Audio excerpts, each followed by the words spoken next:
So what's the study girl to Shaw? Doesn't seem to fit the team's profile. She's the key. Everything is interchangeable to Shaw, and he plays every angle to his advantage. What's his angle on her? It's got to be personal. I guarantee you we're going to use that to our advantage. He's ready to see you now. Right this way.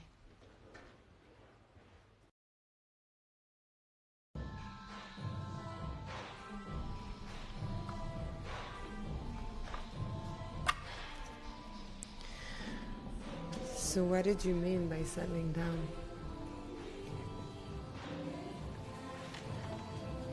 Well, I thought that's what people said to each other when they wanted to be together.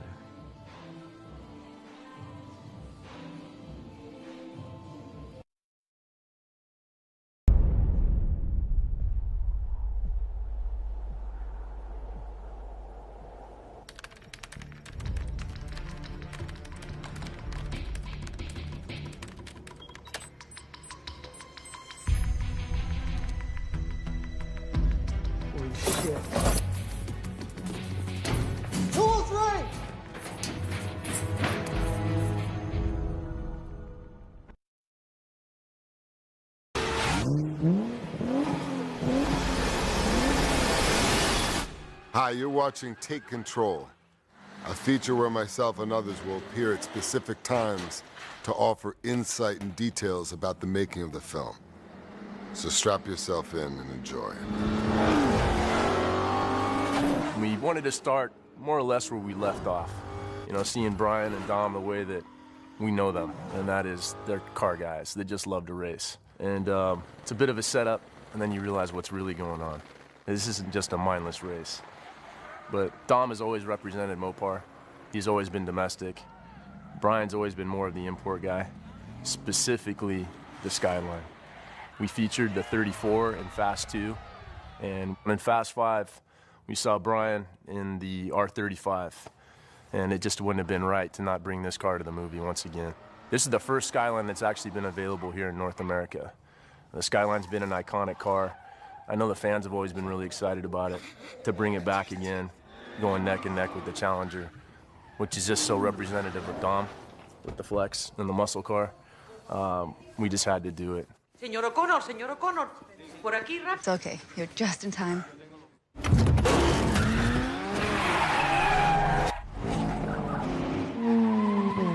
Fast and Furious 6 is, in essence, the last film in the second trilogy that started with Fast and Furious, not to be confused with The Fast and the Furious. Fast and Furious was released in 2009, and that was the first film that partnered myself and Justin and regrouped and reamassed the whole cast. When you watch the film, you'll notice that the title says Furious 6 and not Fast and Furious 6, and that was by design from the very beginning. This chapter of the Fast franchise was always supposed to end with Fast 5 and Furious 6. And when you see the tagline on the posters and the DVD covers saying all roads lead to this, that's truly why Fast and Furious 6 exists. It's supposed to wrap the mythology and just kind of end this chapter and at the same time launch the franchise into a whole new direction. Special Agent Hobbs. Riley Hicks.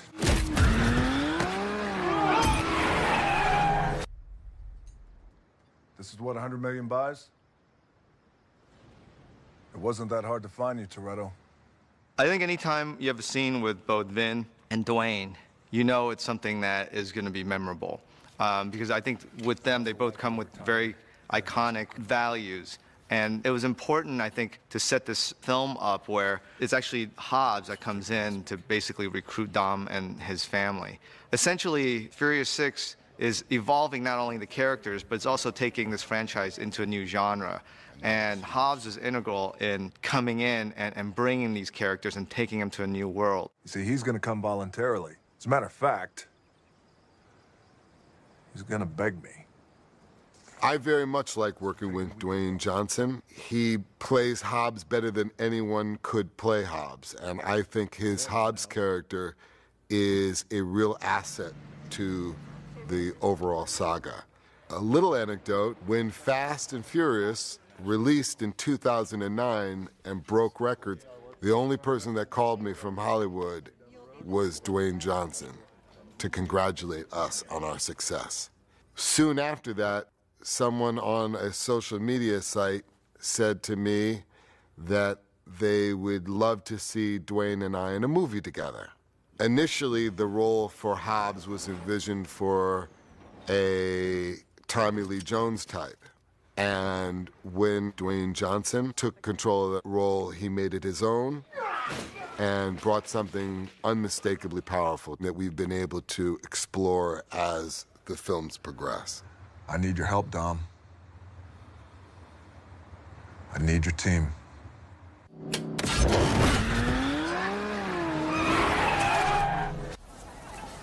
Nice. Fast and Furious, Fast 5, and Furious 6 exist in between Too Fast, Too Furious, and Tokyo Drift. When I talked to Vin, all the way back when I was making Tokyo Drift, it was about creating this mythology, his relationship with Han, and this theme of family and all the connections.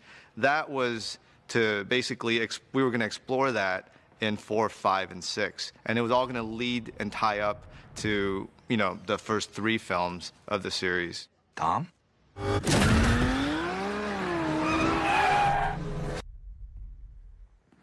Thank God. The first time the team is brought together in Fast and Furious 6 is at a headquarters that has been provided by Hobbs. Our characters are expecting to receive money and payment for the job that they're being presented with. We quickly find out in the scene that this is about something much more deep and significant than just money. Get us to Letty, we'll get you Shaw, full pardons all the way around. These scenes with the whole cast are the most chaotic and probably the most stressful in the best of ways and the worst of ways. Because ultimately, all these characters are such a big part of the franchise. They come with a lot of history and legacy that the actors care about very much. And I want to respect every character, regardless if it's number 1 on the call sheet to number 30. That's something I take a lot of joy in doing. But at the same time, it's exhausting, not only in making sure that everybody's ramped up creatively to the right place, because in this cast, you have Vin, who's, a New York trained actor, to, Paul, who his process is very much more instinctual, to Tyrese, who has more of a music background. So I have to make sure that I take care of everybody and I can showcase them, because they're there the whole day. When you see a scene like this, it might be 2 minutes, but it takes forever to shoot because of all the different eye lines and coverage, and they have to do it basically 100 times. That's the deal. Take it or leave it. Guys, I got the Rover. Okay, well, I got whatever the hell that thing is. The flip car is fantasy fulfillment. The flip car is an opportunity for us to push the realm of car racing or car action sequences to the next level. And we were very excited about introducing an original element in Fast and Furious 6 that you've never seen in any of the other Fast and Furious movies. When I was kind of developing the character of Shaw, I felt like this is a guy that's not going to be driving normal cars. He's actually going to be designing cars that is going to be for very specific purposes. And I like the idea of a car flipping another car. And I remember Dennis coming to me, and he had, I think, like a Mercedes SUV with a ramp that was on the roof that would come down. And I told him I liked the idea because it fits Shaw's character so well, but aesthetically it wasn't right. And I felt like when we were going to go to Europe, it had to be much more efficient. And I said, let's try to maybe use the F1 as inspiration. And he got it right away. Within 3 hours, he faxed me the new design. And that's basically what you see now in the movie. The thing I like about Dennis is he is the big cheese when it comes to all the cars that we bring into the movies. But he's also very hands-on because he's a fabricator. His background is off-road racing. So when I knew that Dennis was still on the job, I was like, all right, it's probably going to be pretty cool. And obviously showing up, being that I'm such a car guy, I really want to understand and see what was going on, the R&D and everything that went into this thing. So when you wanted to steer front steering input in, like you would with a normal car, you just turn the steering wheel. But when you wanted to activate the rear wheels to initiate the real radical maneuvers that this car did, because, I mean, it literally just can go from side to side from the four-wheel steering. It's actually a separate toggle. I mean, you're always at your best as a driver if you got two hands on the steering wheel. So now imagine initiating a drift and then with your second hand literally trying to steer the rear wheels to direct the car at a more exacting angle. Quite frankly, I think it kicks ass.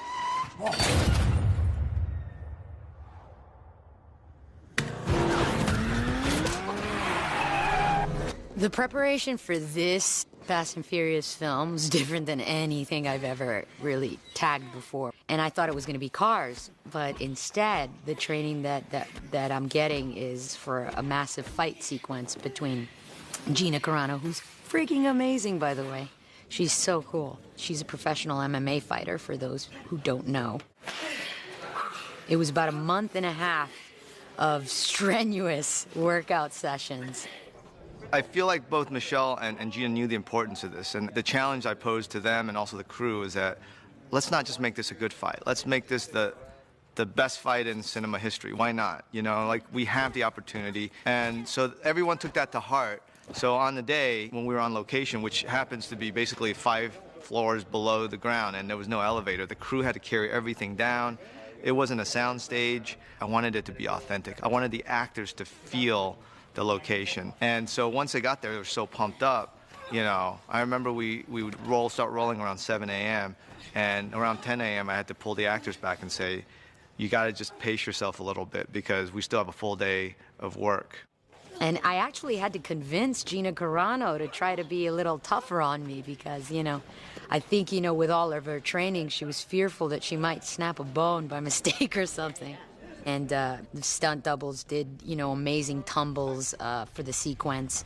They took some hard hits.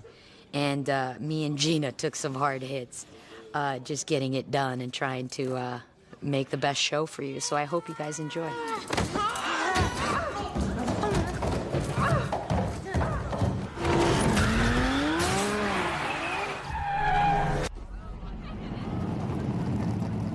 The idea of the Dom Letty race, it was to put Letty in a situation where she feels something familiar, but yet she can't remember anything. And at the same time, for Dom, it's about this dance that he does that ultimately proves enough for Letty to let her open herself up and to be able to let him in a little bit.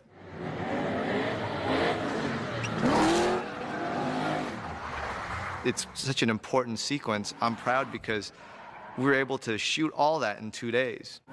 Just like old times.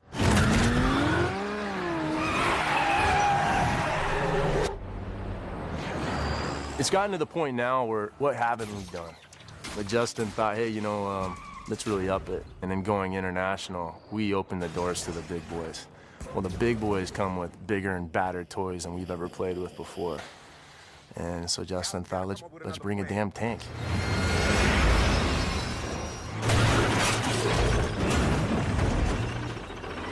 They were nice enough there in Tenerife and the Canary Islands to let us use a stretch of highway that it was a brand new highway. It hadn't been opened yet. They probably shouldn't have let us use it. Ideally, I wanted the tank to basically be going down the street of London. And I had a whole sequence design where it came out of Piccadilly Circus and, you know, Dom and the crew was actually trying to take down the tank in the middle of London. Of course, we couldn't shoot it for real in Piccadilly. We were actually going to build Piccadilly very much like building Shibuya for Tokyo Drift. But ultimately, I decided to go with the highway because we have full control and everything was going to be practical. And more of the money could be on screen rather than using the money to build the sets. So the 78 Mark I Ford Escort, I remember day one when we walked in, I was with Tyrese and Luda and everybody, and they laughed at the car that I was given. And Chris said, oh man, they did you wrong. And I could see why you would say that. I mean, it doesn't maybe necessarily have the pop that the other cars have, but Overseas, this car is really iconic. This car, it just crushed. It dominated the rally circuit for a long time. This is the late 60s, early 70s. And considering what we were doing action-wise in the movie, I felt that it was actually the most suited car. Now, it's a 4-cylinder, it's carbureted, it doesn't have a ton of power, but it's so light, it doesn't need the power that the heavy domestic cars do. So, especially when it comes to jumping and pulling off all the heavy maneuvers, the car actually suited me just fine, and I love driving on the right-hand side. I love it.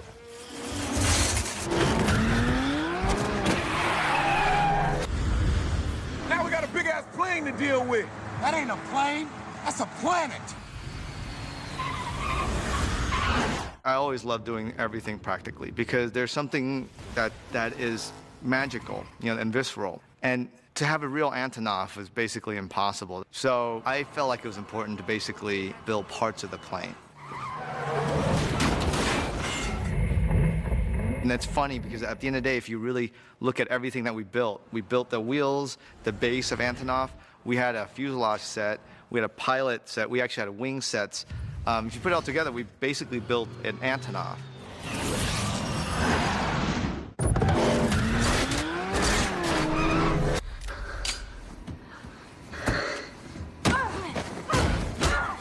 Everyone's fight sequences came together pretty tight. And the reason was the fight coordinator. He didn't come in posturing like a lot of fight guys do. And then every guy in his team was the same guy. I mean, they're just super mellow, came in, they were all about being professional. And it wasn't about their fight in the movie. It was about how they can make the movie better with their fight scene. And a lot of what we got that actually ended up working really, really well was actually a mistake. But the mistakes worked so well because we knew the dance, just inside and out. We all got hit, we all got banged up, and nobody lost their shit, which I've seen happen a bunch in the past, so it was a really good experience.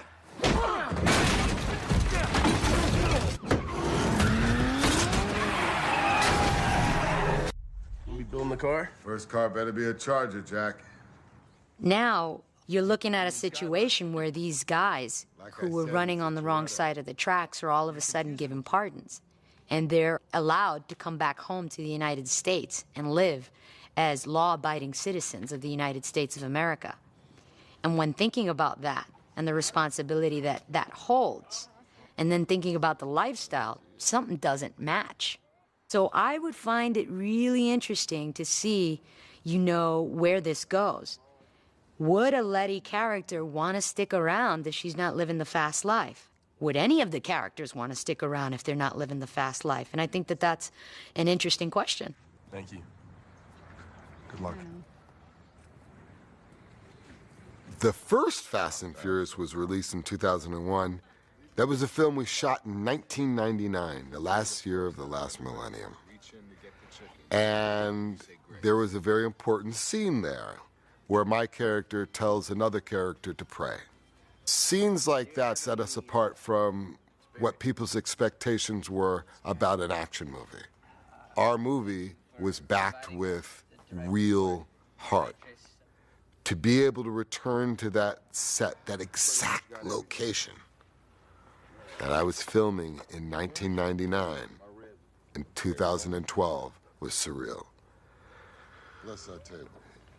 You'll see at the end of the movie how much of an homage we paid to the first film when we end the movie on a prayer. For all the choices we've made, because that's what makes us who we are. It's been a great ride to be a part of this franchise. When I came on to do Tokyo Drift, I literally had just done basically a credit card movie right before it.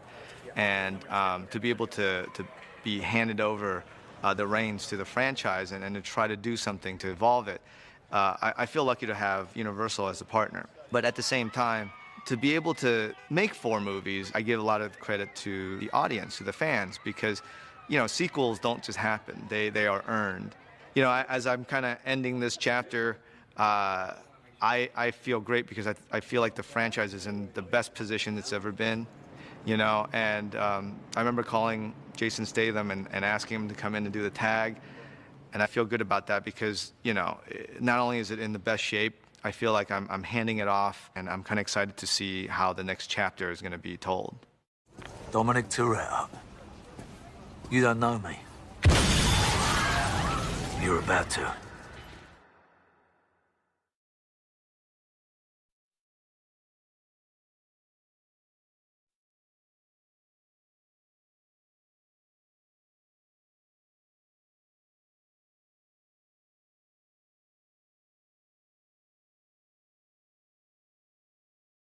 As soon as you was questioning if we can outdo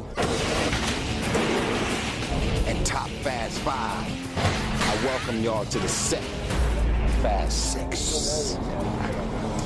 Fix your face.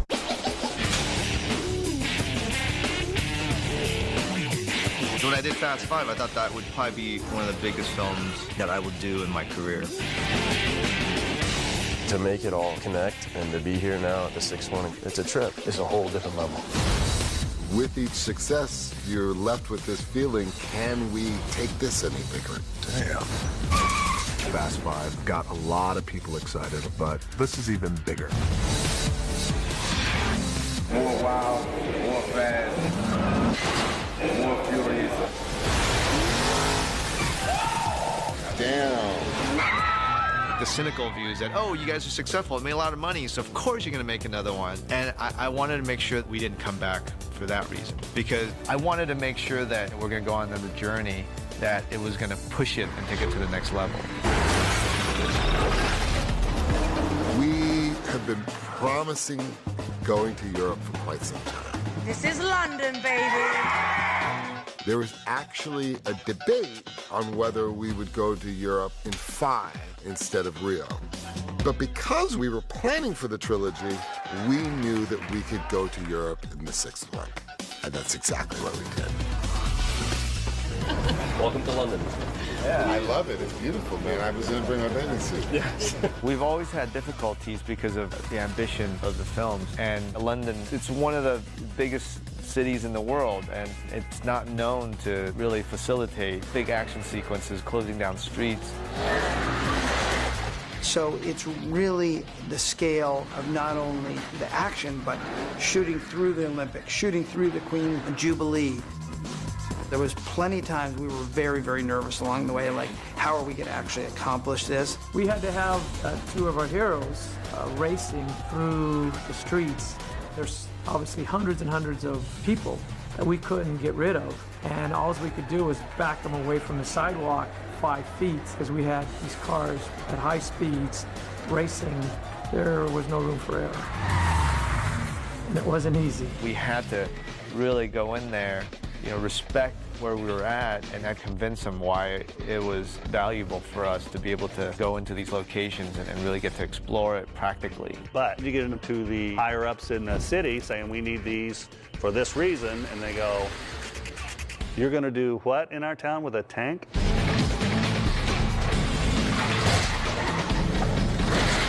And then it usually comes back, no, you're not using this location. I actually had designed the tank sequence to be going through London.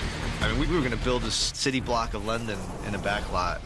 But when we went on the scout in Tenerife and Gran Canaria, they took us to some of the highways, and I remember thinking, wait, these highways aren't operational at all? So I thought, oh, this is better than London because it's not artificial. Everything we do is going to be practical. And to have a government that was that open to say, hey, yeah, come over, and we have these brand new highways you can wreck.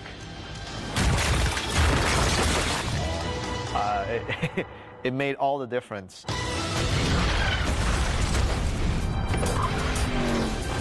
Yeah, what's involved in driving this tank then, mate? A lot of hard work. I think what's going to separate Fast 6 from Fast 5 is really upping the ante when it comes to the action.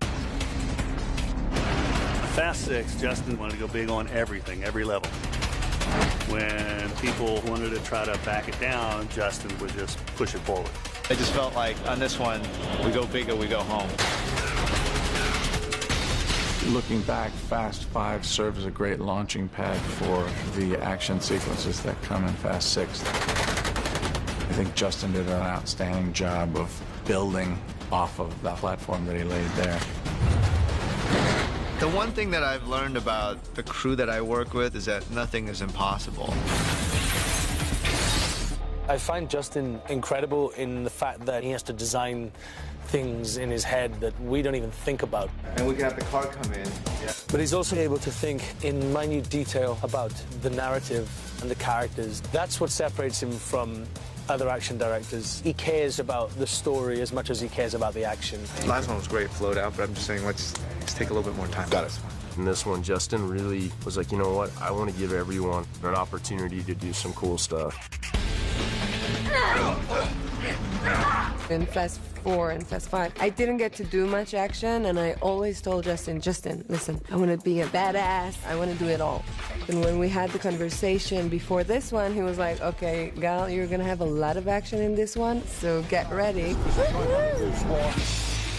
Justin has always been incredibly good with what made character special. Yeah! So there's a tremendous amount of goodwill for these characters. Yeah! We're all just so blessed to be a part of this because it keeps getting more and more fun. We already have that rapport, off camera. Yeah. So it was nice to explore that and be able to share our relationship in front of the camera. Live on set. I think that's why people relate to these guys, because everyone feels that. I love action, don't get me wrong, but at the end of the day, what is it that you're rooting for? We want you to root for Dom and Brian. There's so much equity in the Dom-Brian relationship that it always gives me a little comfort coming into the film. It was just a couple weeks ago, Ben stubbed his toe, and I felt so bad for him. He was limping everywhere. He stubbed his pinky toe. I mean, man, it hurts. We've really gotten into a rhythm, Vin and I, as much as I think it's still a challenge to understand one another. It's because we come from two completely different worlds, and I think that's a big part of the reason why it's worked. Ride or die. Ride or die. I'd have to give a lot of that credit to Vin as a producer. He's just done an incredible job of keeping up with the fans and keeping the heart. You can always have things blow up, but ultimately you can't keep that going forever without heart.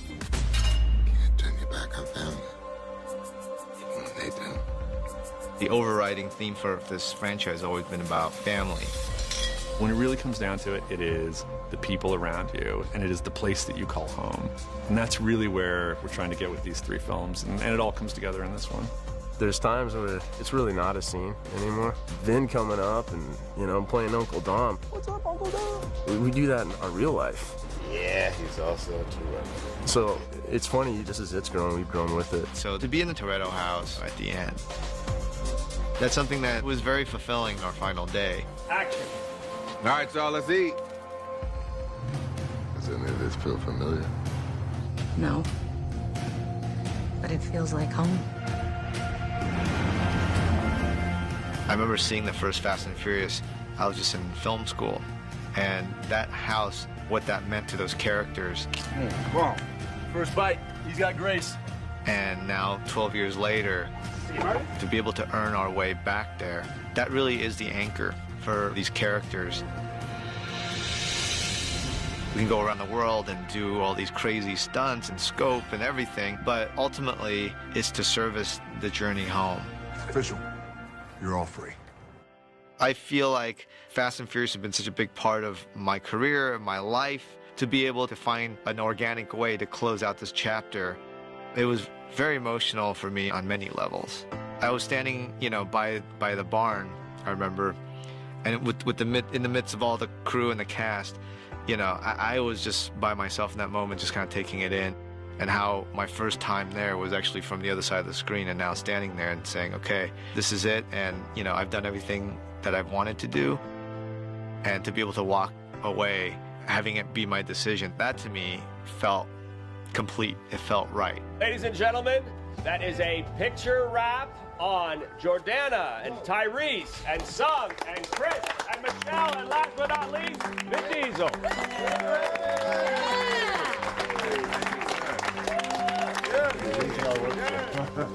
Thank you very much. You'll be the next one, right? These characters, they're very far from where we first met them. My life started at the Toretto home. It was a very heavy day to be there, but it was a beautiful, beautiful way to end the trilogy. Oh, Taco Bean. Oh, you got me, man. You got me. We got 7 and 8 in the book. Paul, you have to work tomorrow. See you guys. Fast 6. This has been a real one, guys. Fast 6. No one thought it was possible. I couldn't ask for a better way to end my watch of the franchise. Till next time. Till next time.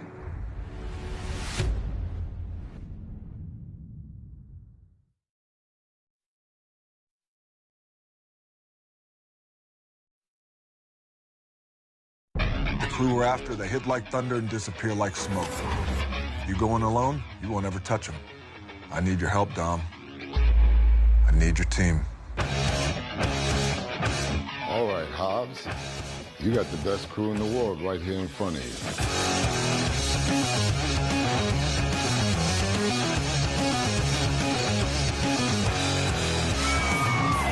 This is something that happens when we make our way to the set the first day. It always feels like we were just here a week ago. Crazy son of a bitch! You know this. What up, man? There's a great camaraderie that exists in front and behind the camera that makes these films what they are. Lens Finders. So this is Fast and Furious. I'm on rehearse. All right, here we go. Fly, please. Let's roll. Camera. She's a mom now. She knows she needs to protect her baby, but she knows what's running through those boys' veins. And you can't keep them at home for too long. And if it's something as important as bringing a family member back, I think it's essential. Even though seemingly everything's cool and they're living a good life there in Tenerife, he's always walking around with a dark cloud. You know, they first hear what's going on. Brian doesn't want to see it or realize it because he doesn't want to disrupt what he has, because for once he feels like he has stability and he has a home. Brian, remember the second you go through those doors, everything changes.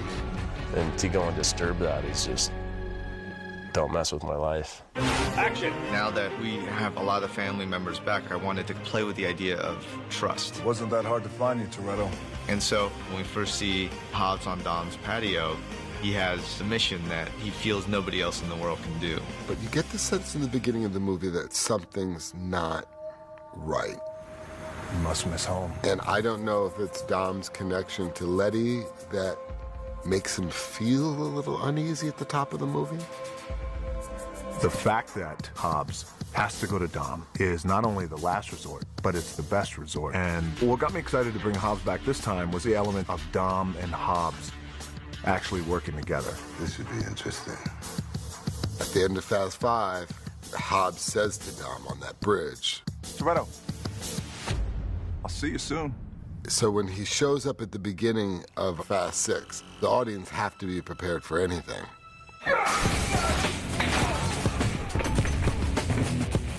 I like to think of that relationship as brothers who have had to fight one another to prove the worthiness of their brotherhood. Hobbs, he doesn't want to enforce the law. He wants to exercise justice. We're going to witness his arm explode live on set. In Fast 6, I'm a part of the Mile High Fun Club. Cheers! But when that call came in, even in the middle of my partying, 1 second, face. You know, it doesn't matter what I'm doing, I'm gonna show up and contribute in a way that only I can. Why do I smell baby oil? You keep running a pie hole, you're gonna smell an ass kicking. From back in Too Fast, Too Furious, I've established that I have a problem with authority. And I'm almost the voice of the people, you know, because Dom has this voice that's so deep. It's almost like you can get caught up in what he's saying, like the strings just start playing.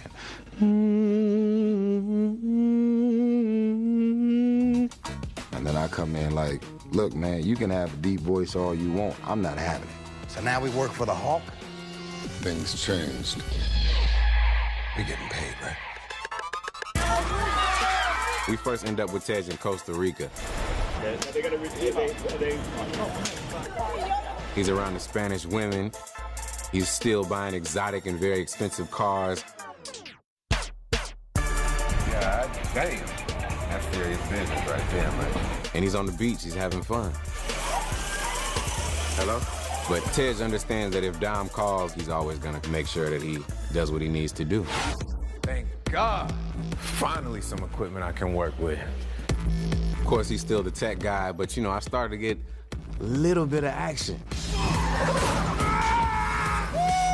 Which is something I've been begging for quite some time. Yes. Yes, yes, yes.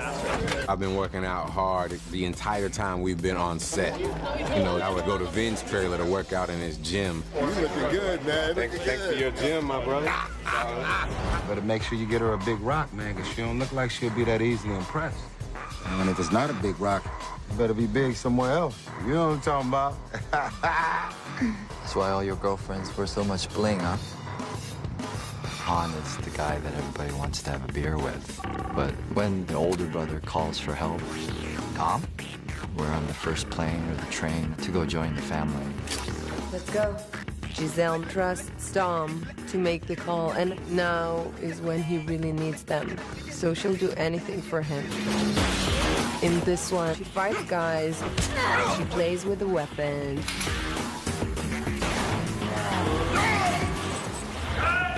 She's flying off of motorcycle, airplane. It's like Superwoman. So this is worth billions, huh? Name your price, Dom. This team, we are not driven by money. We live by a certain code, and you know, the money gives you access to certain things, but money never buys happiness. It never buys family. And that's why this theme of family continues through the franchise. The great thing is that, you know, our cast genuinely likes one another. We all get along. We have so much fun. We laugh each and every day with each other. I was talking to Vin today, and I said, no, it's been like 10 years. And he's like, 14. I mean, it's been practically 14 years, which is so crazy. And it keeps getting more and more fun. It's like a traveling circus. We've all been doing it for so long. When you run the course of 13 years, you grow with all of that. Everyone's got a little more pop, a little more strut to their step, and it's cool seeing that. We love each other and get along, and I'm very proud of that energy that has been created in this franchise. And the fact that everyone continues to come back, it's so damn cool. This behind the scenes shit is the movie right here. These are the moments.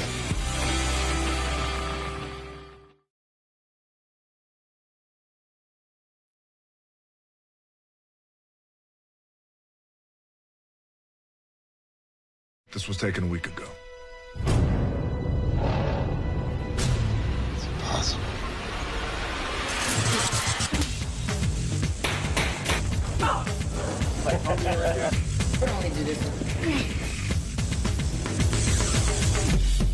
I found out there was a tag ending, post-credits of Fast and Furious 5, with me in it.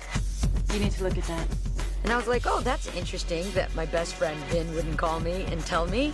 You believe in ghosts? Would have been nice for somebody to call, you know what I mean? We never really confirmed that she was dead because we never showed you a body. Taken a week ago. Dom had to re-evaluate what's truth and what's not truth. This is exactly what cops do. He's messing with your head.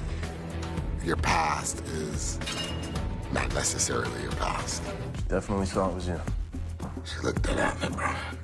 It's always an extremely hard decision to bring somebody back from the dead, and we thought really, really long and hard about, would the audience go with it? Could we come up with a good enough story as to what really happened to her? Michelle really loves that character. She was very sad that, Letty was killed off. It was a loss for me, because I love independent women. And she doesn't rely on any man. That's what I always loved about Letty. Figure it out. We always do. Even while we were doing Fast 4, there were people that knew Letty was not going to be gone forever.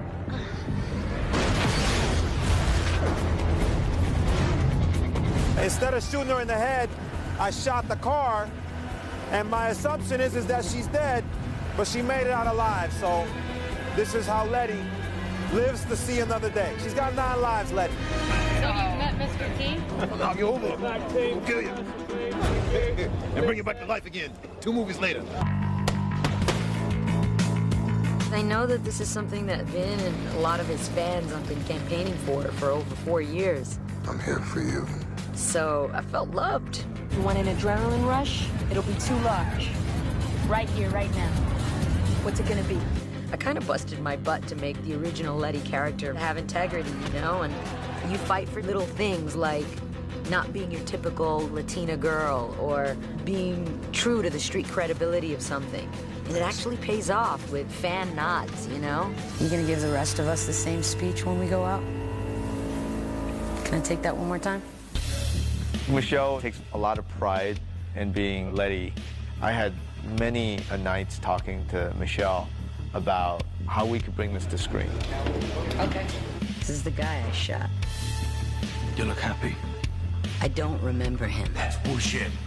The device of the amnesia was always there to try to challenge Letty and in a way challenge Michelle to really not give in. You want me to cover it up from the top? I think Because so. I did give it a lot on the shock. Because if you saw that, then you would know, and you become vulnerable. Okay. Rod. Okay.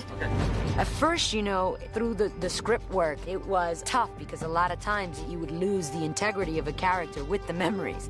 That girl you remember, it's not me. So, kind of have to remind people, you can lose memory, but there's something innate in a person. He's gone. Thanks. That's it? There has to be a level of integrity that's very Letty.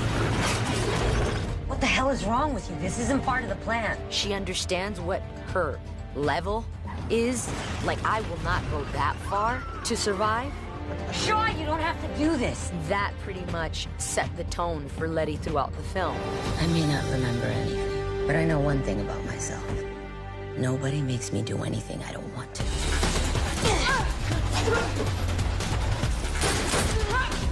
Yeah, that was gold, huh?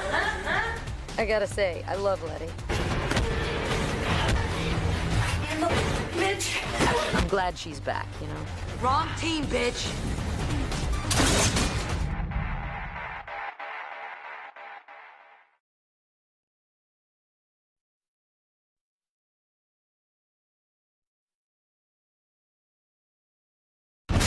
Our target's Owen Shaw, former Spec Ops soldier. I can reach out and break you whenever I want. I think what's going to separate Fast 6 is the introduction of a couple of badass new characters. It's been fun running with you, mate.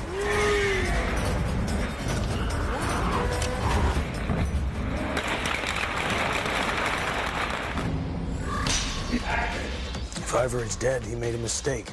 You make a mistake, you pay the price. For me, one of the big reasons to come back and do Fast 6 was to truly have an antagonist that's worthy of Dominic Toretto. Guys are common criminals. Tonight, these common criminals were seconds away from taking us down. I think we tend to really gravitate towards Dom and his philosophy. You have family and loyalty. So I wanted to create an antagonist that had the exact opposite philosophy. Team is nothing but pieces you switch out until you get the job done. There's never been an archetypal villain in this franchise, and that's really exciting. So it was a no-brainer for me. I think I'd rather come off than something you do. Oh, okay. So I can react to it. Luke does a lot of prep. He takes a lot of time to really kind of talk about why these characters exist, and it helps because he's able to instill that in every movement, every beat of his character. I think the simpler the better, because you guys are so, well-versed. On a daily basis, Justin and I speak about Shaw and what's going on in the back of his mind, which Justin is very, very good at reminding you as your character why you would do what you're doing and why you're there. and into their lives, into their minds, find their weaknesses, and we will exploit them. For Shaw, it's really about taking the emotion out of the job, and the fact that, I think in his mind that's the ultimate move, because it makes him a sharper kind of chess player. This has got Shaw's name written all over it. We've got vantage points, multiple exits, subways, highways, and storm drains. And when you keep that up, I'm going to be out of a job. Hobbs has a new partner, Riley, and the actress Gina Carano is everything that Riley is. She's beautiful, and she was a trailblazer for women's MMA. She's a badass. It's pretty exciting to be a part of Fast 6. I think I've gotten really lucky. It's only my second film. And Justin has been really great and works with me wonderfully. You see how you see Letty? Yeah. Run through right there? Or are you going to go after? I think Gina Carano does such a great job, not only in her strong suit, which is the combat, but the way that she delivers her performance is so cold that it plays to her character in such a brilliant way. What the hell happened? We met Dom's girlfriend. She's lovely. I think that Riley's personality is stoic and very quiet and strong. There's power in being quiet and being in the background. Those individuals are the ones that you really have to watch out for. So the fact that Gina Carano, who is very shy, by the way, quiet, sweet, but when she says, I could probably unhinge your jaw with one punch. You gotta be careful. Please don't with me right now. I will kill you. It's not easy. Riley's character changed a couple times during pre-production, so Justin called me and he said, look, I think it would be better if Riley ends up being the mole. Coming, babe? Of course. At first I was like, oh man. But at the same time, as far as characters, I think it's much more fascinating to be the betrayer. Gina, how many more times do we need to do this scene where you're kissing a guy straight in his goddamn mouth? I need to know this. We need some baby wipes on set right now. We need cleanser. I look back through filming this and I'm just happy I was able to be a part of the family. Everybody was absolutely wonderful and very accepting, very warm. I loved every second of it.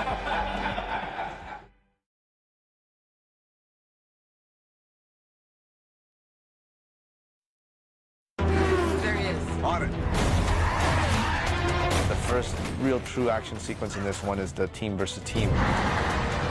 That was all designed as an intro for Shaw and his team and the way they do business. Consider it in advance. For what?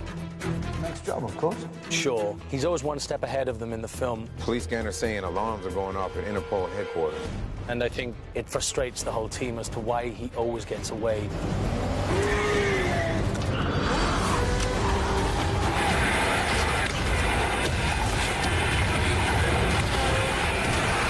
I think the idea is also you want to start selling the implosion. You want to go getting sucked in. Gotcha. And then you go to the wide. Yeah. It's about telling the story of Shaw. This is a big intro of this catastrophe happening right behind him. Shaw breaks free, and he just comes head on the police. Dom, Brian, and the rest of the guys are all chasing him. On a movie like Fast 6, we want to make it a little grander, a little bigger. So Justin comes up with these ideas. Then I was going to do a dolly shot here. So you can see all the pop, pop, pop, pop, pop, pop, pop. We talk about them, and we come up with these pretty incredible sequences. It's really difficult to get a city to give you any length of street where you're going to say to them, yes, we're going to be flipping cars and driving at high speed every night for the next 3 weeks. Most cities are going to say, no. We tried so many roads all over London because the Olympics were in town. They weren't going to shut down roads. They didn't want cars being flipped over like that onto their roads. And then Glasgow finally said, okay, you can do it. We got lucky with Glasgow. They let us do some pretty crazy stunts.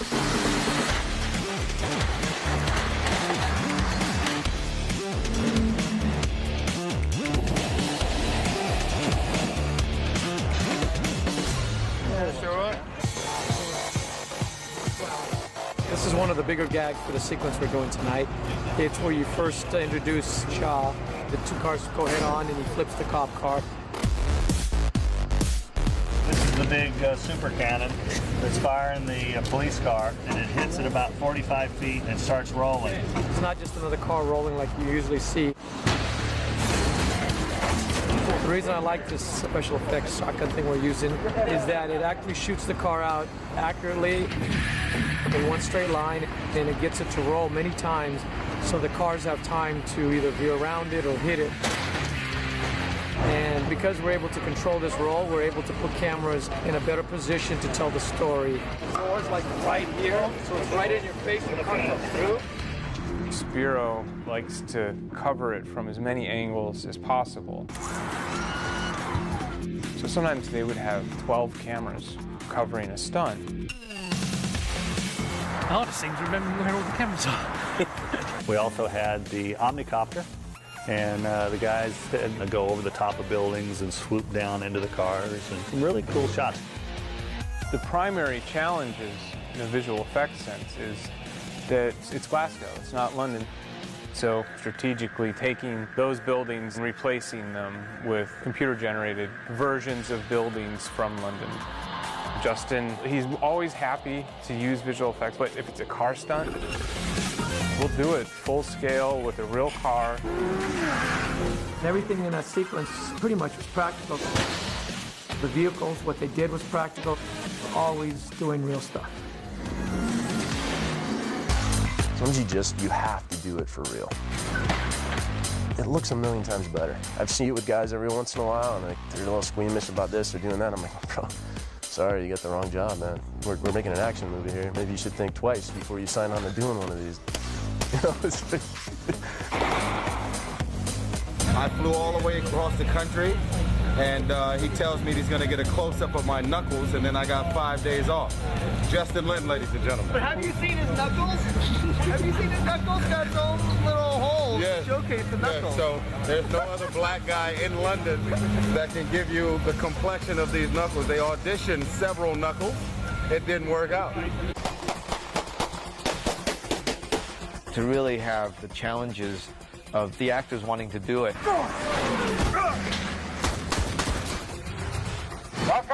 Nailed it. That, to me, is a good sign that we're always pushing the boundary. Yeah, it feels better. The Rock actually jumps out of a moving car and lands on top of the flip car. That was a pretty tricky thing to get this Rock, who's actually probably bigger than the flip car himself. We've got drivers that are absolutely phenomenal drivers. Really, just go. Let's go.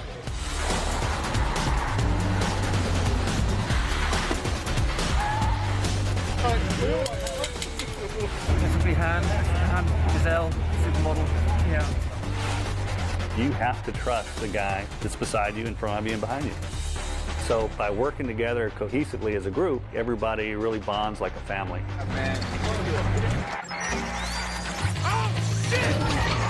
Andy Gillett said, let's do something different instead of flipping a car down the street.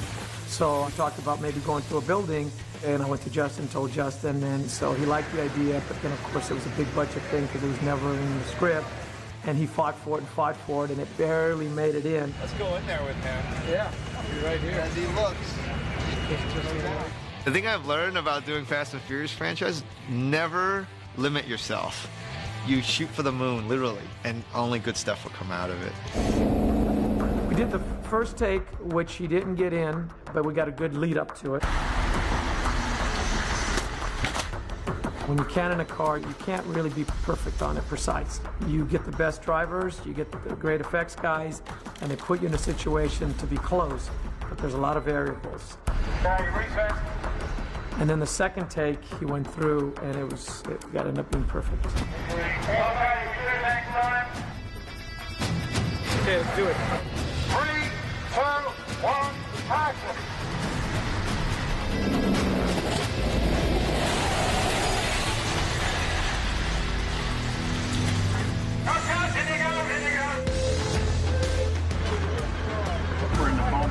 was amazing. Look at that.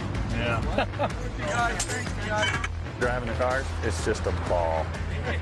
The grin on all the guys' faces every shot, and they're just grinning, having a good time. And they should be. That's what it's all about. It's all about having fun. When you can work with people who love doing their jobs, only great things can happen from that.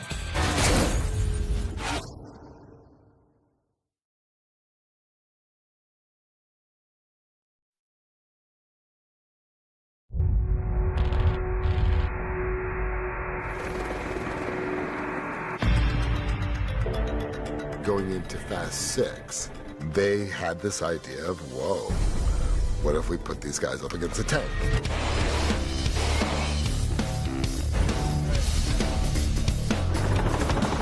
In the tank sequence, we had a lot of challenges. Anything that gets in its way, we're running it over. Bridges getting shot up.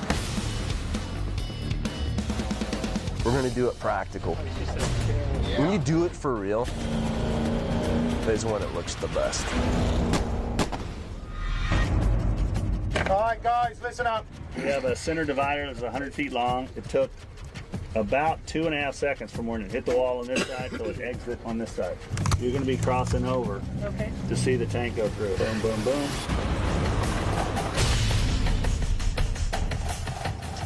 For the tank sequence, it really ultimately is about how Dom and his team, how they improvise. Somebody better do something! I got a tank on my ass! Justin really pushed the fact to be interesting because of the characters. So each car is kind of involved in each one of those beats. I love the Escort that Brian drives. You have Han and Giselle on the motorcycle. Let's go.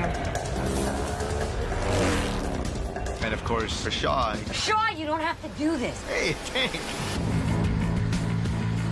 We had 2 real tanks. One of them had the full turret, which is 60 tons. Then the other one didn't have a turret on it. So we made a turret that was 20 tons lighter. So that was called the lightweight tank. And then we had 2 that we built on truck chassis.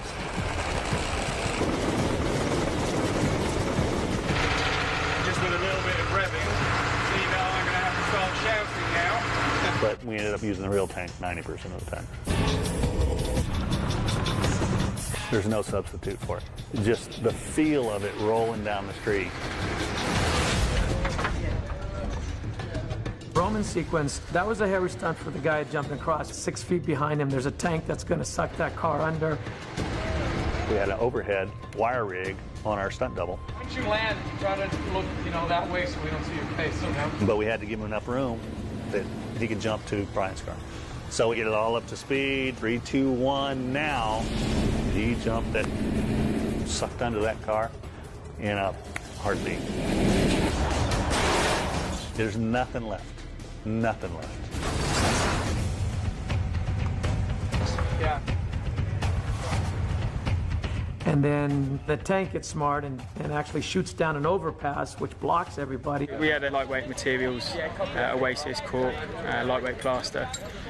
We built it up in sections, and we had to surround our explosives with water to give it a bigger blast. I have the effects guy just holding a piece of fake concrete. And when the cars get to a certain point, I call the cue to drop it. It came down in a big lump, and I couldn't see. And I ended up doing a little jump through there and through flames. So we were just driving blind. Just like all the rest of the stunts we do. We close our eyes when we do them anyway.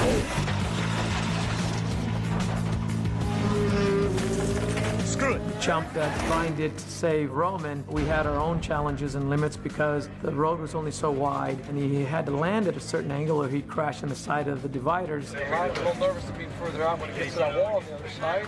I talked to Justin about it, and he was adamant about, I don't want this to look like a normal car jump. I want it to be messy. It's not a normal looking jump.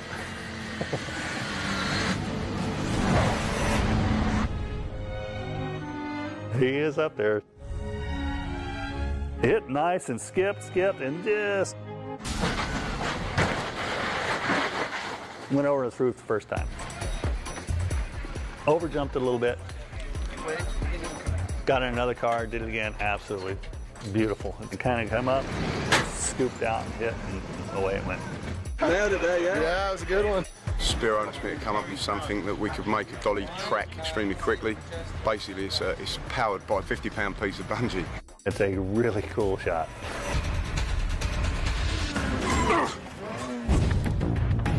Flipping the tank was challenging. We originally were told we're not going to flip it. And just days before it was time to do it, one of the tests worked really well. I sat down with our department and we came up with some methods of putting a concrete lower substructure in so you still get the bounce up and over, but not so much dirt that it's just going to slow the tank down. Lightweight tank, they towed it in at speed, hit the railing and blew the rear end up and over the front end and pancaked upside down. Once you're here, I just needed something to hold on to. Just like, really? This thing is slippery. A freaking tank, dude? Flipping over? Stop it. I was holding my breath a lot. It's real people flying, real cars crashing. Everything we did for real. Number of cars we destroyed, 200, 300. But that's Fast 6. That's what it is. It's all about the cars. It's all about the heroes saving the day.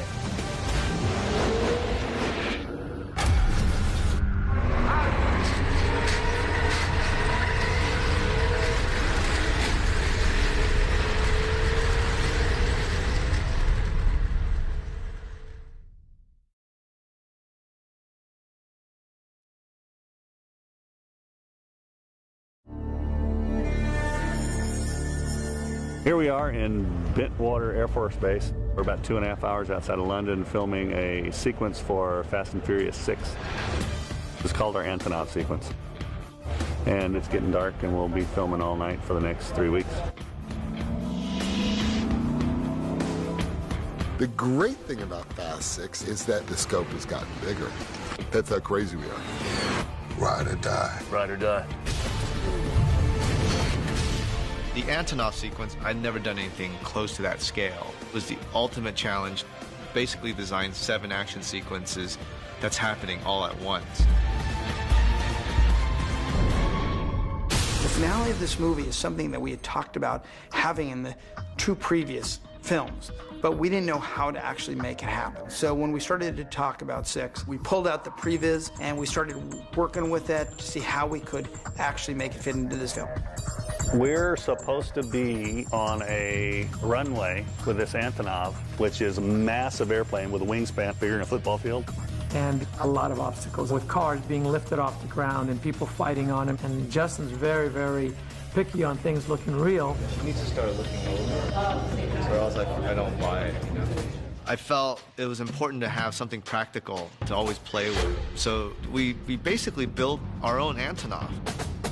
We had the wheels built with the fuselage. We built some wings. We built the engine. And we built a system whereby we could tow it down the runway at up to about 30, 35 miles an hour, using a big 6-wheel, 500 horsepower turbocharged truck. It's massive, big. And then I think we had like 6 cars working at the same time to shoot that sequence. You can watch Andy with all the drivers and they're mapping out every shot first on the ground and rehearsing them. Ben, you're just going to come in, you're going to make your turn. You guys got to go off the edge of his camera. I was doubling hand, so we had to do quite a bit with the vehicle. We do like a very low-speed rehearsal, but then when you do it on the day, everything's different because the cars are approaching at different speeds. And then we had to do this at night, so every run had to have semis with lights going. We could light the runway, but you couldn't light from the airplane because we didn't have an airplane. So they built these lighting rigs on trucks that would move with us for the sequence as the lighting grid. And so the runway became very busy with this massive Antonov going down the center of the runway with lighting trucks following you at speed, 6 stunt cars slamming into each other. Pull away, you start to get away, Steve. He comes right back in and slams you, and you guys hold. We've got to be aware of not going under the wheels of the plane. The other drivers, we have to make sure that they're not too far ahead of a wheel, because if you pitch them the wrong way, they get run over. You have to be very aware of everything that's going on around you. One of the gags that Justin wanted was that one of the cars gets knocked into the jet wash of the plane. That was a tough one. You're trying to lift a 2.5-ton vehicle at speed. You have to have some big equipment to do that. Our wire team put it together, tested it a couple of times, came up with this system here, and now it's D-Day. And away it goes. These release, go over here.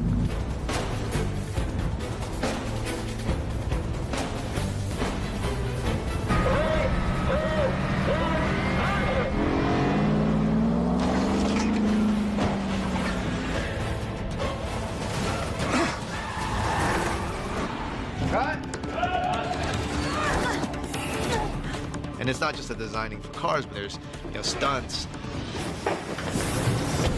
And for all these actors to go all out, that's a challenge in itself.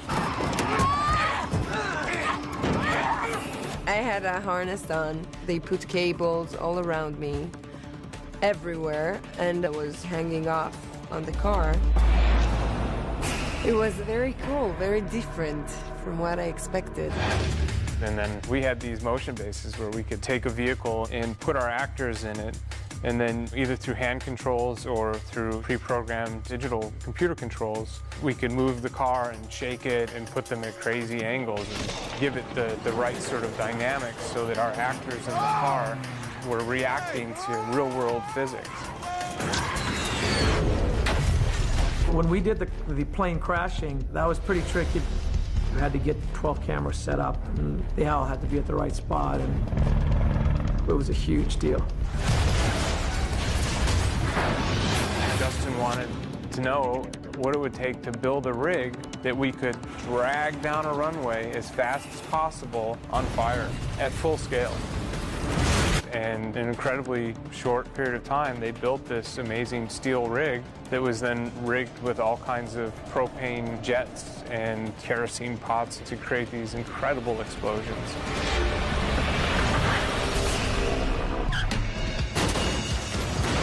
That fire you see and the explosions you see are practical. Our main hero, when he jumped out of the nose, that was real. His car flipping was real. The vehicles, when they lifted off the ground, they were practical. And the ADs and the stunt people, everybody did a great job. The bar was set high. And it's really a team effort that makes these films what they are. Everybody has to come together to be able to have that trust, to have that shorthand. It makes me want to keep pushing and try to find other challenges for us.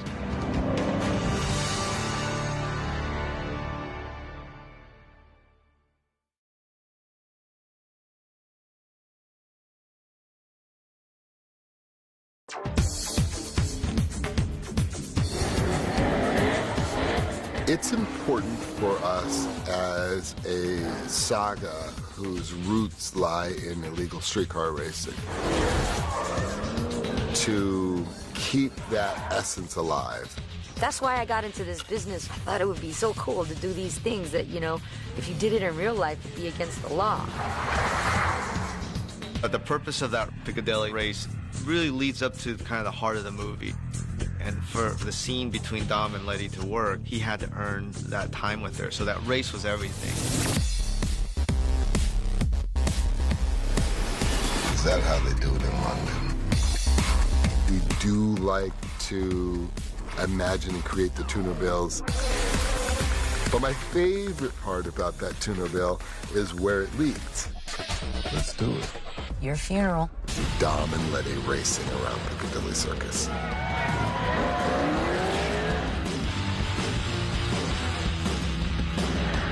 We're in Piccadilly this evening and we're shooting Dom and Letty's race.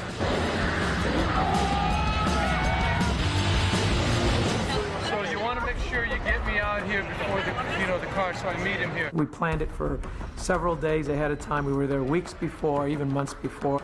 So everybody knew where they were going to be, when they were going to be there. One more rehearsal. Full rehearsal, ready? There was no room for error. Not only because they couldn't destroy any of the area, which is one of the most sacred areas in London, but also because you had hundreds of real people that were not stunt people.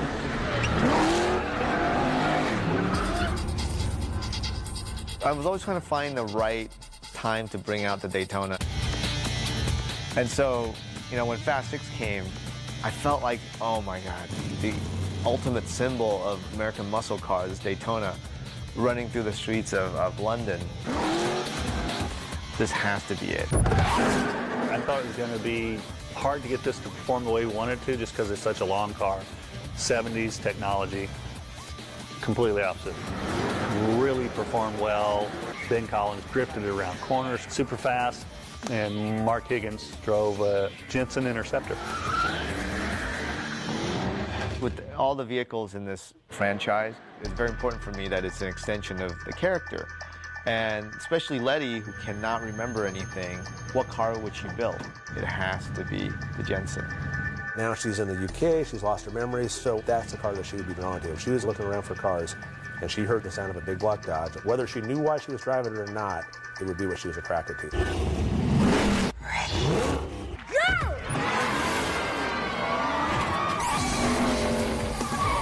It was a difficult shoot in the fact that we could do one run, then it would be about a 20 or 30-minute break to get all the traffic through. When they said the road is closed, you had enough time to get the cars to take off and get from A to B, and that was all you had. It was one of our toughest days of the whole shoot, but one of the most satisfying.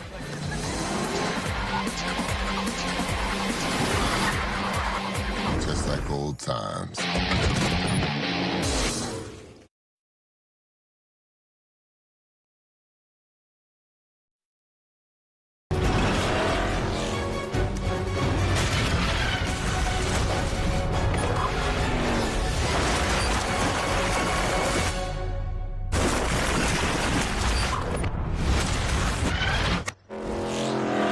When the rear of that car gets to them two markers there, bang. Yep. There you Okay. go. But you'll be past that and out Okay, there. good. When you get to the blue bridge, Yep. you stop. Just ease up, stop there, okay? The action increases on each one of these movies. On this one, they turned it up so much. It's just crazy because, you know, to keep that authenticity right, to have the characters go through these explosions and drive through these explosions, it's kind of crazy. And yet, we wouldn't have it any other way. Shot's gonna shoot, and it's gonna... All these cars in front of you explode. All right, guys, everybody clear back. Clear back, please. Everybody back. Increíble, increíble. Estoy trabajando. Uniform. Pero tú sabes esto. Michelle Rodriguez once said, they're not fans, but a foundation. And that's true. It's a foundation that we work for, that we are inspired by. You know what the slogan for Fast 7 is? If you didn't see Fast 4, 5, and 6, you're not invited. All right, here we go. Pictures up. You just have to hope that every crew member is alert and aware of what we're doing. You don't hit that turn right, it's not like you can press restart and start all over. And it's not a video game. Looks pretty good, Steven. That car will pick up. The explosions won't go into the rear of the car. Is at the explosion. Okay. So you'll pass them. Okay. Windows past them behind you. Okay. All right? All right. Roll. Here we go. Ready and action.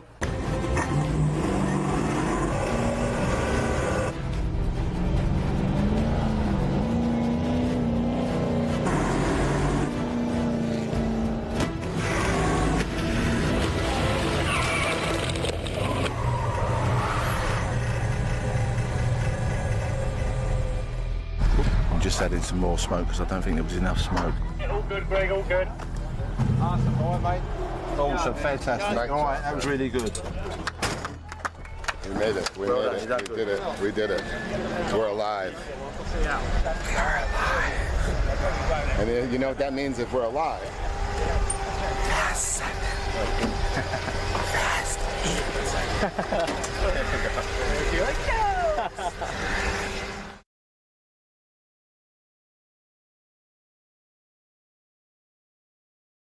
Let's go for it, guys. Hi, I'm Dennis McCarthy, picture car coordinator for Fast 6. And I can assure you in this one, you will not be disappointed. One of the nice things about working on the Fast movies is working with Dennis McCarthy. Dennis and those guys just kick ass. These are guys that actually live this stuff. Our cars are our babies in this. Our franchise holds them up on a pedestal. In the Fast and Furious film, we start with our shop, a bunch of tools, a lot of mechanics, a bunch of equipment, and a ton of steel. And we try to make the cars as durable, as exciting, and as fast as possible. Brian, he's driving the Skyline again in the beginning. He'll always be a Skyline guy. It's kind of like what I drive at home. I like him too, so it works.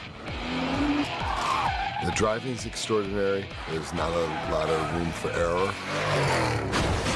But beyond having great action, there's such a mythology going between the characters, between the cars. You got some serious balls, man.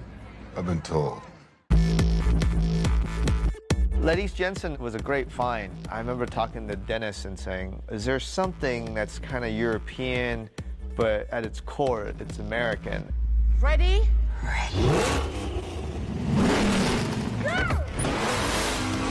She's lost her memory, so it just came to me right away that that's a car that she would be drawn to. What else do you know about me? It has the Dodge engine, but it was built in the UK for Europe. V8 never could resist American muscle. Nothing left of the Jensen powertrain. Electrical was basically in a bare shell, assembled from that point. And it was just a perfect fit. One of the main acts of the movie is our guys are getting cars from a classic car auction. So it opened up that opportunity once again for exotic, European cars. We like the super cool looking cars, but when we're in the field, we also need cars that we can work with. In the tank chase, Tyrese has to get in front of the moving tank in this Mustang. Oh, shit! Super fast, it stands out. It is a really fun car. It's a pretty wild Mustang.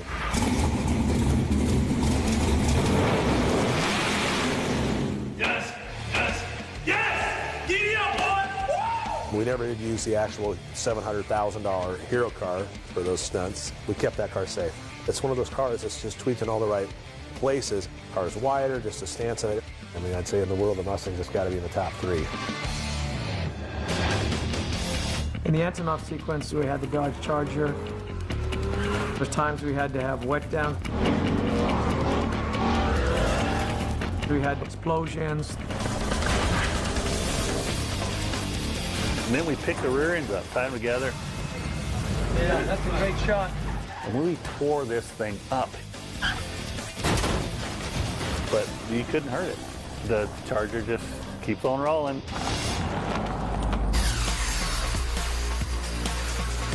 There's not a lot you can change on that car exterior-wise to make it look any better. The only thing we do is we lowered it, slightly bigger tire size, and I try to give it a military Secret Service look. The matte gray paint, blacked out the windows. They came out looking great.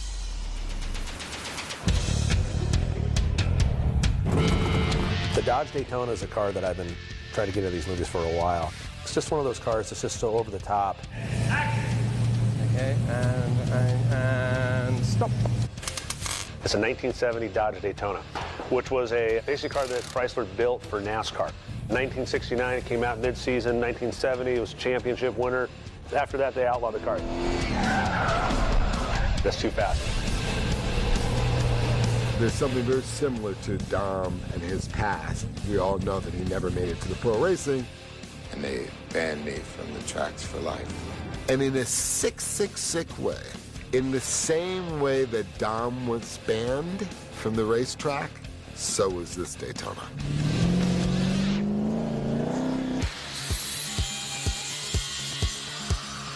car that we basically built from scratch. We start with a junk car, we strip it down to the bare shell. We've taken about 10 inches out of the length. The whole car has been lowered. The rear wing and the back's come down about a foot, just so it looks more proportional. We had a completely custom exhaust system made by Magnaflow. The exhaust actually comes up through the back seat, where the back seat would be, and there's 2 mufflers, and there's an X pipe under the car, and then the tips come out the side. That car started, you definitely knew which car was coming to set. It's a beast. And we like staying true to characters in this franchise, so it worked. You got a death wish or something? That's what it takes. Once again, we had cars with a whole bunch of horsepower that would burn rubber. This has gone far beyond my expectations. I've probably built more Fast and Furious cars than everything else I've ever done combined. The sanctuary, this is the garage. The car stuff, it's in my blood. We're all little kids at the end of it, you know, every one of us. We have these kind of iconic cars, and I feel like they're very well integrated into this franchise. I couldn't ask for anything better.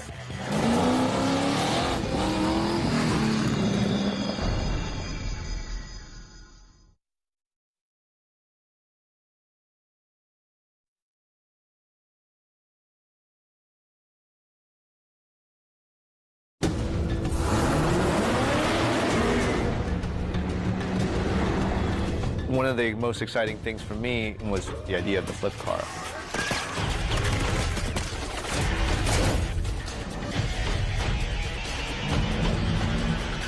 When I saw the flip car for the first time, it just reminded me how this franchise comes up with new ideas of cars.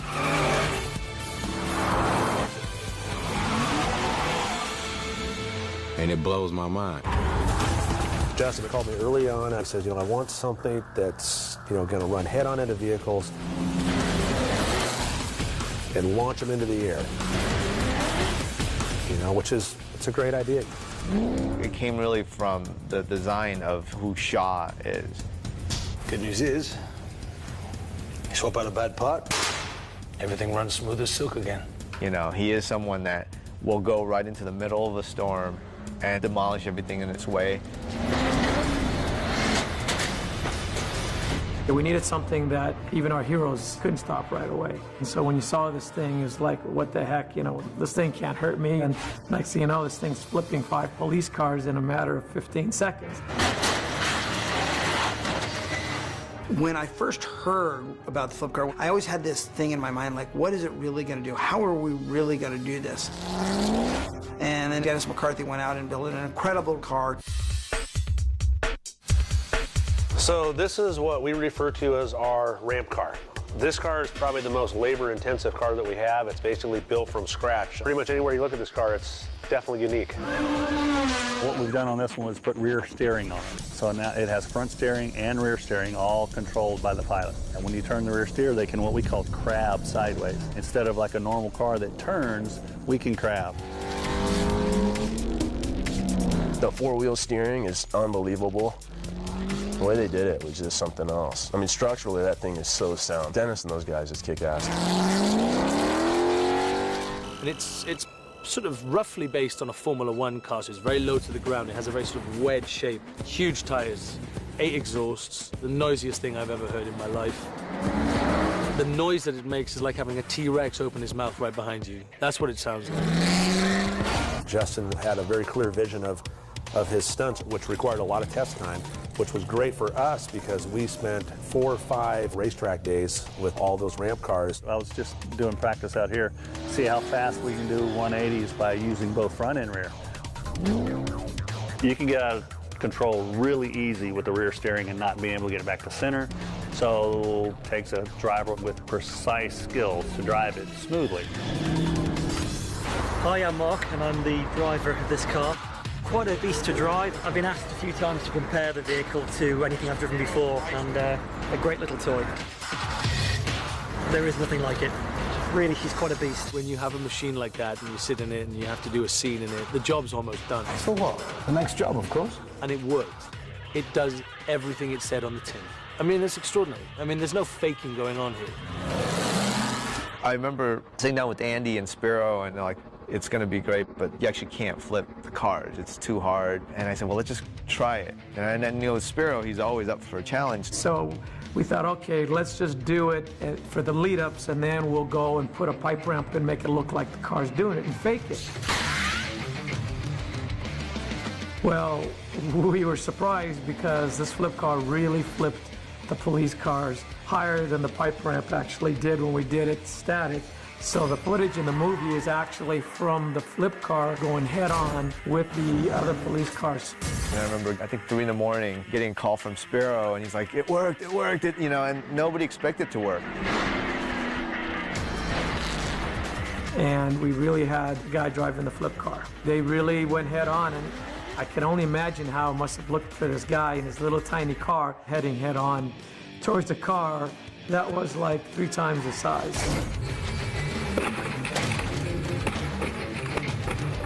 Thumbs up.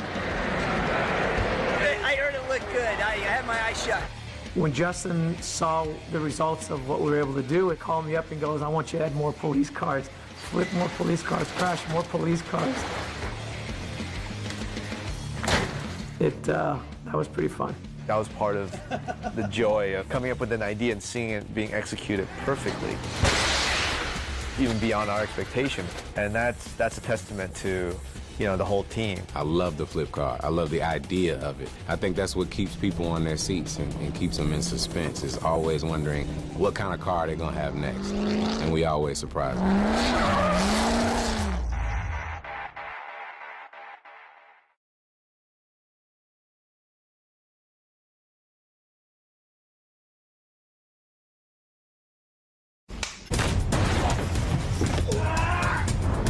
We knew going into 6 that what we didn't want to do was try to compete with this groundbreaking fight in Fast 5.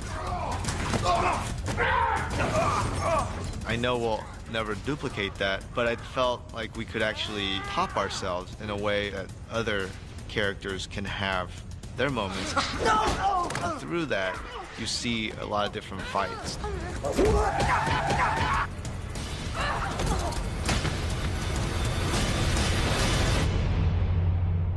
Nice and easy, guys. And 3, 2, 1, go. I've got a guy, Olivia Schneider, who I've used before on Safe House. He's done a film called Taken. Action! He just puts a little bit of a twist in it, and I think the actors, they like doing them sort of fights. Yeah, maybe Han kicking Roman. How about that? Okay. My first meeting with Justy, he was very concerned about each character, and he didn't want to do just a show with a fight. He wanted to explain something with a fight. I said, okay, let's go for that. For part of Brian's journey, it was important to put him in a space where he has to fight his demons. And I wanted to manifest that in this kind of solitary confinement. Well, it's a cat and mouse. I think you're under control, but you also have this rage. Once he's in there, you can see a dark side of Brian that you've never really seen before. And I think he realized just how twisted up he's been inside. Is this too much? And then from there, turn it over and stick him in the leg. We tried to recreate the jail in our dojo. And it's a really claustrophobic atmosphere, so all the moves is really close, really dangerous, and it's really important to keep the rhythm intense. All right, guys, here we go. Rehearsal's up. Paul did very, very great because we rehearsed, I don't know, 3 days, just that. And he learned, very, very, very fast. Oh, yes. He's very focused, and the way he sells the thing on the camera, I mean, the charisma is a plus each time.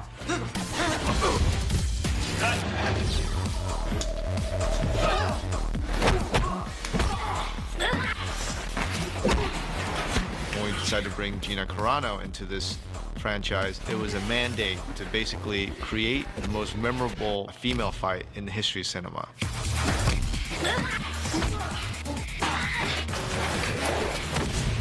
Anything less would be a failure. Gina was a trailblazer for women's MMA.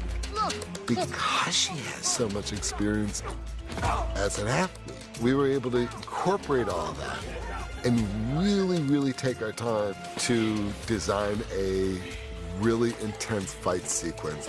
Are you gonna do it to me? My first impulse was, no, guys. My little tiny ass against this MMA fighter who's like a wall. That's not cool.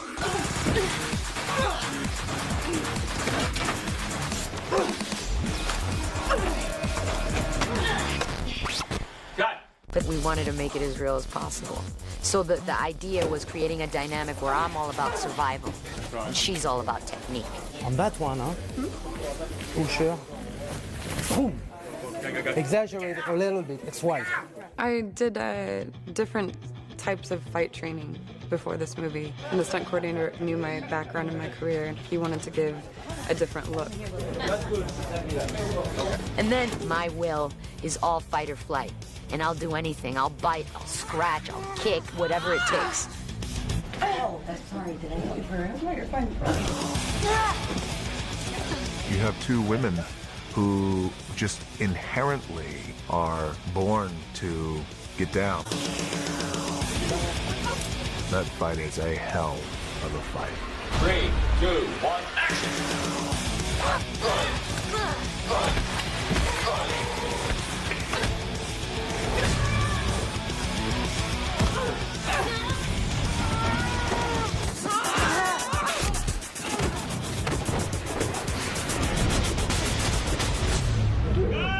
What'd you say about my mama?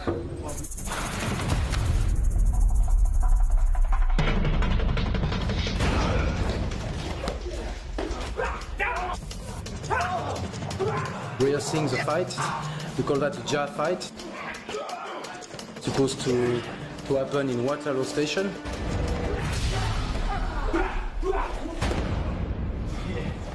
On paper, it almost looked like a throwaway fight. But I didn't want it to be that. I wanted to make sure that tonally it's about these two guys really being overmatched by this other professional fighter. Ja is one of the villains team which is really good in martial art. The choreography, the basic of Olivia is Wing Chun. If you're a soldier, you're Wing Chun. It's not beauty, you're fast, you do it very tactical and effective kind of move. It's one of the first time when I shot the rehearsal, it was too fast for me. When I tried to follow him with the camera, it's very, very fast. Joe is unbelievable. I would always tell him to take it easy, but he was going 110% all the time. But even though it's a fight, there's so many good character moments that we get a little humor out of it.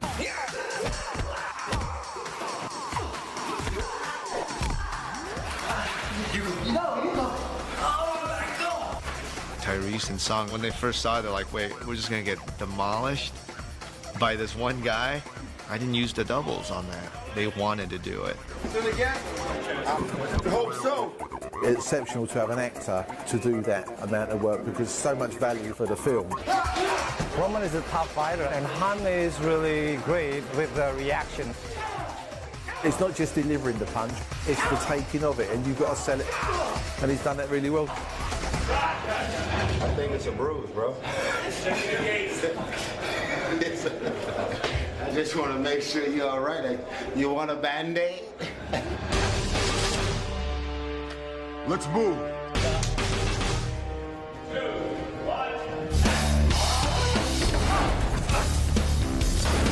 The final 10 minutes of the movie, there's an action sequence that continues to build. It's a brutal fight. The stunt guys have spent an awful lot of time perfecting the style and the look, and they keep adding these kicks for me, which are great. It takes a lot of rehearsal, and you have to keep doing them all the time so your body remembers how they look.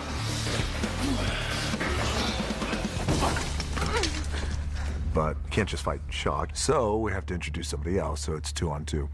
And they had found an individual who is a massive man. His name is Kim, a former pro bodybuilder. He was a hell of an opponent. Action!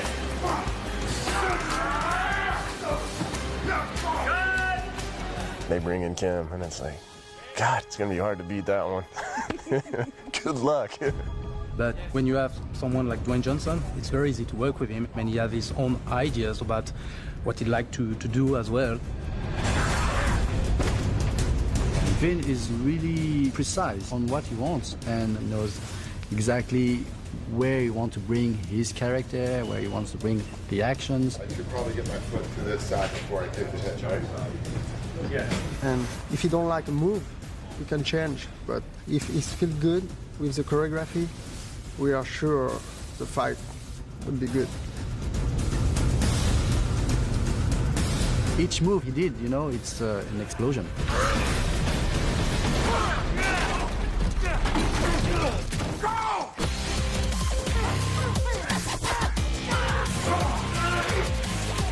I think Fast and the Furious 6 is just Fast and the Furious 5 on steroids.